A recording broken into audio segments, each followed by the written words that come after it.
உடல் சோர்வு, உடல் பலகீனம், நரம்பு தளர்ச்சி, எழுந்து நடக்க முடியல, என்னால் முடியல, ஐயோ அம்மான்றாங்க. நோயினால் பாதிச்சவங்களுக்குலாம் ஒரு அற்புதமான மாமருந்து. இன்னைக்கு கங்கையில போய் குளிச்சா நோய்கள் தீர்த்துன்றாங்க. அது உண்மை. ஏன்னா அங்க 12 புள்ளிக்கு மேல pH வேல்யூ இருக்கு. அப்போ ஒரு மனுஷனுக்கு தேவையான pH வேல்யூ 7.2 மேல இருக்கணும். இன்னைக்கு நாம குடிக்கிற தண்ணியில எல்லாம் 5.2க்கு மேல கிட்டத்தட்ட அதுல தான் இருக்கு. அப்ப எப்படிங்க நோய் குணமாக? நல்லா புரிஞ்சுக்கங்க.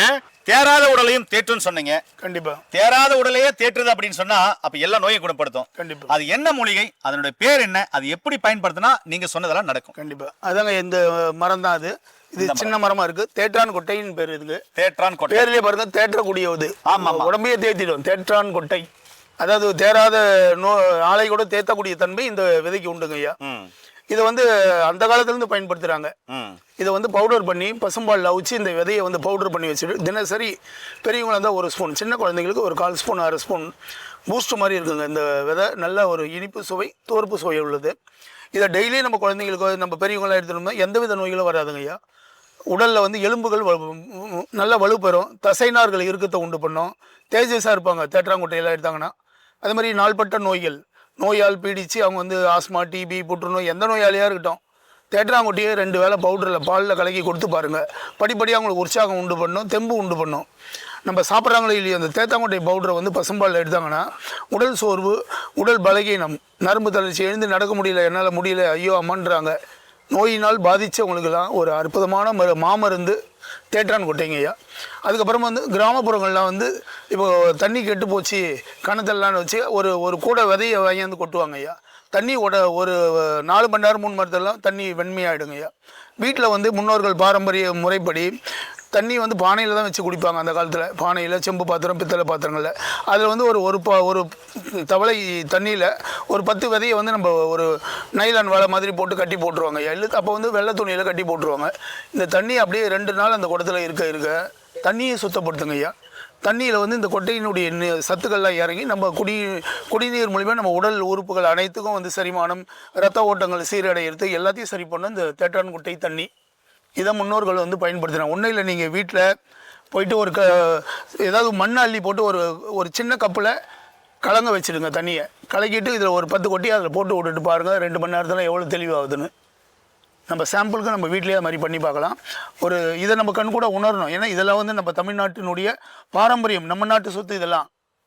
எல்லாம் நம்ம தமிழ்நாட்டில் பிறக்கிறதே கொடுத்து வச்சிடணும். அது தமிழ் மருத்துவத்தில் இந்த மாதிரி மூலிகைகள்லாம் எடுத்து கையாளுறதுக்கு இறைவனுடைய ஆற்றல், சித்தர்கள் ஆற்றல் தான் தொட முடியும். ஏன்னா இவ்வளோ விஷயங்கள் புதஞ்சிருக்கு பழமொழி பாடலோட. அதில் தான் அந்த நூல்களையோ நம்ம அந்த பழமொழி பாடலோடு எழுதியிருக்கோம். அதனால் தேற்றான் கொட்டையை பற்றி பேசினா நிறைய விஷயங்கள் பேசலாம். அதனால் இதெல்லாம் ஒரு எளிமையானது, ஃபுட் மெடிசன். இதெல்லாம் உணவு தான். நோயாளியாக நம்ம தேற்றாங்கொட்டை நாட்டு மருந்து கடையில் வாங்கி நல்லா பசும்பாலில் வேக வச்சு காய வச்சு பவுடர் பண்ணி வச்சுட்டு சின்ன குழந்தைங்க 3 வயசு குழந்தையில சும்மா ஒரு 2 சிட்டிகை, பெரியவங்களுக்கு நம்மளுக்கு சின்ன பசங்களுக்கு 1/2 ஸ்பூன், பெரியவங்களுக்கு 1 ஸ்பூன் டெய்லி ஒரு வேளை ஊட்டி கொடுத்துடுவாங்க. குழந்தைங்க அவ்வளோ ஆரோக்கியமாக வளருவாங்க. இதெல்லாம் நம்ம உணவு மருத்துவம் இல்லத்தில் இருக்கக்கூடிய ஒரு அருமருந்து இந்த தேற்றான் கொட்டைங்க ஐயா. வீட்டிலேருந்து வர தண்ணியே தேத்தன் கொட்டையை வச்சு அடித்தா டங்குன்னு எகிறோம், அவ்வளோ ஸ்ட்ராங்கு. அதுக்கப்புறம் கல்லை உரைச்சி என்ன பண்ணுவோம், ஒரு டம்ளரில் போட்டு ஒயிட் டம்ளரில் தண்ணி, அந்த சாக்கடை தண்ணியை ஊற்றி நல்லா கலக்கி அதுக்கப்புறம் ஒரு 1/2 hour கழித்து அந்த தண்ணி நானே மகனை குடிச்சிருப்போம். அவ்வளோ ஒயிட்டாக ஃபியூராக இருந்திருக்கும். இதுக்கு காரணம் என்ன சொல்ல வரேன்னா, நம்முடைய முன்னோர்கள் அன்னைக்கு தண்ணியே சுத்தம் பண்ணுறதுக்கு இதுதான் பயன்படுத்தினாங்க. ஏங்க நல்லா புரிஞ்சுக்காங்க. ஒரு கிணறு இருக்குல்ல, போர்வெல், அது உள்ள என்ன பண்ணுவோம், நெல்லிக்காய் கட்டையும் அதுக்கப்புறம் பார்த்தீங்கன்னா தேத்தான் கொட்டையும் கட்டி உள்ளே போட்டுருவாங்க. அப்ப அந்த போர்ல இருந்து வர்ற தண்ணியே சுத்தமா வரும், pH வேல்யூ அதிகமா இருக்கும், நோய் எதிர்ப்பு சக்தி அதிகமா இருக்கும். இன்னைக்கு கண்ட தண்ணியை குடிச்சிருக்கிறோம். நான் இதெல்லாம் சொல்ல விரும்பல. நீங்க பயன்படுத்துற எந்த தண்ணியா இருக்கட்டும், அது கிணத்து தண்ணி, ஆத்து தண்ணி, அதுக்கப்புறம் அரசு கொடுக்குற தண்ணி, எந்த தண்ணியா தான் சரி, முனிசிபாலிட்டி தண்ணி எதுவாக இருந்தாலும் சரி, அதில் ஒரு குடத்தை எடுத்து வந்து வச்சுக்கோங்க.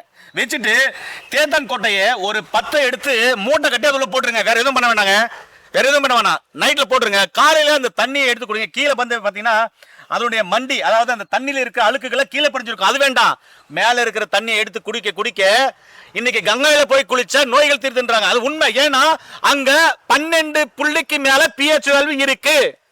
அப்போ ஒரு மனுஷனுக்கு தேவையான pH வேல்யூ 7.2 மேல இருக்கணும். இன்னைக்கு நாம குடிக்கிற தண்ணியில எல்லாம் 5.2க்கு மேல கிட்டத்தட்ட அதுல தான் இருக்கு. அப்ப எப்படிங்க நோய் குணமாக? நல்லா புரிஞ்சுக்கங்க. அப்ப அந்த தேத்தான் கொட்டையில அவ்வளவு மருத்துவ குணங்கள் இருக்கிறது ஐயா வந்து பாத்தீங்கன்னா தொண்டை கிளிய கத்துனுக்கிறாரு. உங்களுக்கு எத்தனை பேர் புரியுதுன்னு எனக்கு தெரியல. இதுக்கு மேல சொல்லவும் தெரியல. இப்ப ஒரு புக்கை வந்து நான் காமிக்கிறேன். இந்த புக்ல இன்னும் நிறைய தகவல் இருக்கு. ஐயாவுடைய பர்சனல் நம்பர் கொடுக்குறேன். ஒருவேளை உங்களுக்கு தேவைப்பட்டா, தீர்க்க முடியாத நோய்கள் இருந்தா கீழே போற நம்பருக்கு கால் பண்ணிட்டு ஐயாவை வந்து பாருங்க. அந்த புக்கு பேரு பாத்தீங்கன்னாக்க மூலிகை விளக்க அகராதி பாகம் 1. இதுல 108 மூலிகைகள் இருக்கு. நான் இப்ப பேசணும் இல்லையா, இதை விட 1000 மடங்கு அருமையா பேசி வச்சிருக்காரு பாலையா. அவர் இருக்கிற சென்னையில வண்டலூர்ல இருக்காரு. இந்த நம்பருக்கு கால் பண்ணீங்கன்னாக்க கிரானிக் டிசீஸ் எதுவா இருந்தாலும் இது மாதிரி இயற்கையான மூலிகைகள் மூலமா பாத்தீங்கன்னாக்க தீர்க்க முடியாத நோய்களை எளிமையா தீர்த்துட்டு வராரு. இப்ப நாங்க வரும்போது பாத்தீங்கன்னா அடிபட்டு ஒருத்தர் வந்தாங்க. ஒரு 10 நிமிஷத்துல அந்த வலி, அந்த ரத்த போன இடமெல்லாம் அந்த இடமே தெரியல. அந்த அளவுக்கு பாத்தீங்கன்னாக்கா ரத்தம் நின்றுடுச்சு. அதுக்கப்புறம் அந்த வலி குறைஞ்சிச்சுன்னா சொன்னாங்க. ரொம்ப அற்புதமா இருந்தது.